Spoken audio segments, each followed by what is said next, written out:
بسم اللہ الرحمن الرحیم۔ شیر خدا کے شیر بیٹے اپنے تمام اثاثے لٹانے کے بعد گھوڑے پر سوار ہوتے ہیں۔ اپنے چاہنے والوں کے لاشیں اٹھا اٹھا کر نڈال ہو چکے ہیں، لیکن اب بھی چہرے پر شجاعت حیدری کی جھلک نمایاں ہے۔ شمر اور عمر سعد جب ذوالفقار حیدری کو میدان کی طرف آتے دیکھتے ہیں تو پریشانی سے پیشانی پر ان کے بل پڑ جاتے ہیں۔ دنیا کے یہ واحد موقع تھا کہ جہاں ایک طرف 22,000 کی فوج تھی اور دوسری طرف صرف ایک شخص اپنی تلوار لیے گھوڑے پر کھڑا تھا، اور شاید ہی ایسی ڈرپوک فوج آپ نے دیکھی ہو کہ 22,000 میں ایک بھی ایسا مرد نہیں جو تنہا نواسہ رسول شیر خدا کے شیر کا مقابلہ کرنے کا سوچ بھی رہا ہو۔ ویسے بھی ان سب نے سن رکھا تھا کہ ان کے نبی صلی اللہ علیہ وآلہ وسلم نے فرمایا تھا کہ حسین مجھ سے ہے اور میں حسین سے ہوں، لیکن بدبختوں کی آنکھوں پر لالچ اور طمع نے پردہ ڈال رکھا تھا۔ ہر کوئی دربار یزید میں اونچا مقام اور انعام و اکرام حاصل کرنا چاہتا تھا۔ اب سبھی ایک دوسرے کا منہ دیکھ رہے ہیں کہ شاہ سوار کربلا کا مقابلہ کون کرے گا۔ ناظرین گرامی، انفرادی جنگ جو عربوں کا شیوا تھی، جس جنگ میں ایک آدمی کے مقابلے میں ایک آدمی آتا ہے اور لڑائی ہوتی رہتی ہے، لیکن شجاعت حیدری کے وارث کو دیکھ کر یزیدی فوج نے نہ صرف انفرادی جنگ ترک کی بلکہ اجتماعی حملہ کرنے کی بھی کسی کی جرت نہ ہو رہی تھی۔ ویسے بھی اس ساری فوج نے سن رکھا تھا کہ سامنے وہ گھڑ سوار ہے کہ جس کے بچپن میں ہی اس کی شہادت کے چرچے عام ہو چکے تھے۔ ایک دفعہ حضرت جبرائیل امین حضور اقدس صلی اللہ علیہ وآلہ وسلم کی بارگاہ اقدس میں حاضر تھے کہ وہاں سیدنا حسین رضی اللہ تعالی عنہ بھی تشریف لے آئے۔ حضور پاک صلی اللہ علیہ وآلہ وسلم کی مبارک گود میں بیٹھ گئے۔ جبرائیل علیہ السلام نے عرض کیا، اے اللہ کے رسول صلی اللہ علیہ وآلہ وسلم، آپ کی امت آپ کے اس بیٹے کو شہید کر دے گی۔ حضرت جبرائیل علیہ السلام نے مقام شہادت بھی بتایا اور مٹی بھی پیش کی۔ دیکھیے ذرا، میں منظر کشی کرتا ہوں کہ اکیلا گھڑ سوار 22,000 کے لشکر کی طرف بڑھ رہا ہے، تو دوسری طرف لشکر کا امیر عمر بن سعد شمر سے مشورہ کرتا ہے کہ ہمیں حسین پر تیروں کی برسات کرنی چاہیے، کیونکہ اگر وہ ہماری صفوں تک پہنچ گئے تو ہمارے سینکڑوں سپاہی اپنی جان گنوا بیٹھیں گے۔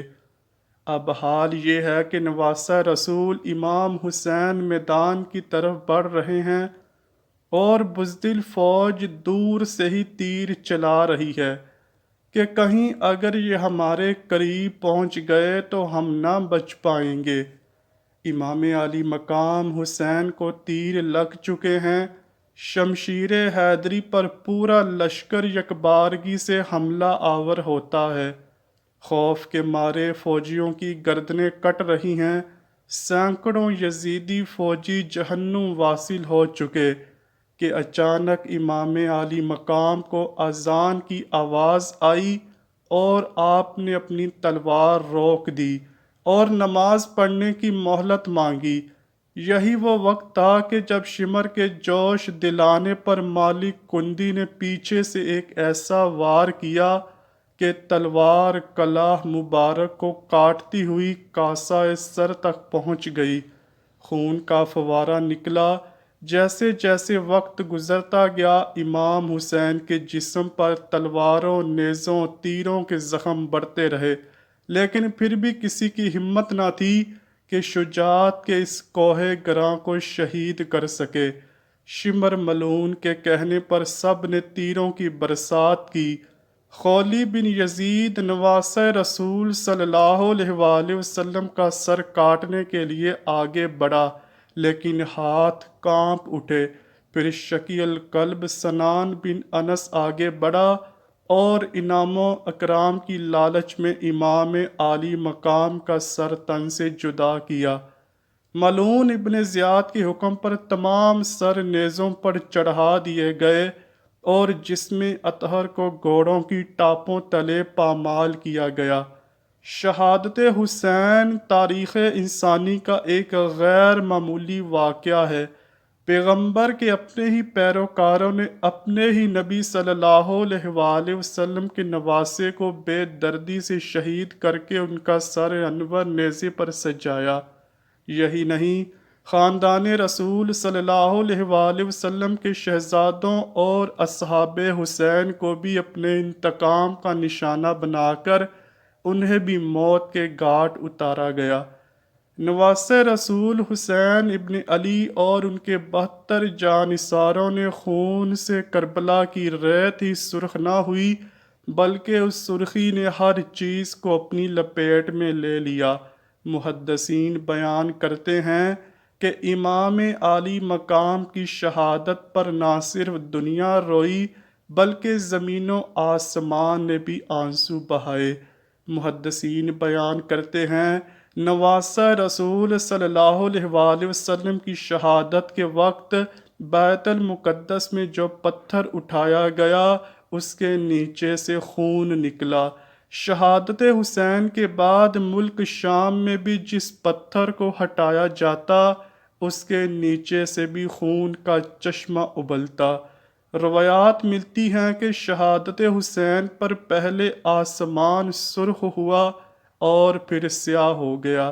امام طبرانی معجم الکبیر میں محمد بن سیرین سے روایت کرتے ہیں کہ حضرت امام حسین کی شہادت کے وقت آسمان پر سرخی چھائی رہی۔ اس کے علاوہ امام بہقی نے اپنی کتاب دلائل النبوہ میں یہ روایت نقل کی ہے کہ حضرت علی بن مسہر نے اپنی دادی سے روایت کی، انہوں نے کہا کہ امام حسین کے زمانے میں کم عمر دوشیزہ تھی، اس وقت آسمان کئی دنوں تک جمے ہوئے خون کی مانند رہا۔